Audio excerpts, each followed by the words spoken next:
Урматтуу журналисттер, баарыңар жакшы билесиңер, Бекенов деген бул дежур судья. Бул бийликтин аткарган дежур судьяларынын бири. Тарыхта бул адам дагы жоопкерчиликтүү болот. Урматтуу көрүүчүлөр, биз түрмөгө даярбыз. Мен түрмөгө 10 жыл болсо да отурам. Бирок баарыңар эстеп койгула. Урпактарыңыз үчүн, келечегибиз үчүн Кемпирабадка балдың арткеңерден тик тургула. Биз түрмөдөн күрөшөбүз. Бизди эмне кылбасын, биз күрөштү уланта беребиз.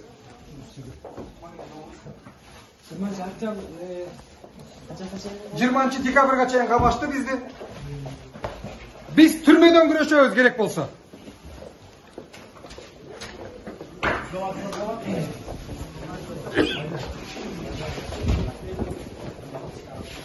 Элибиз. Булар деген Кемпирабадты сатып атат.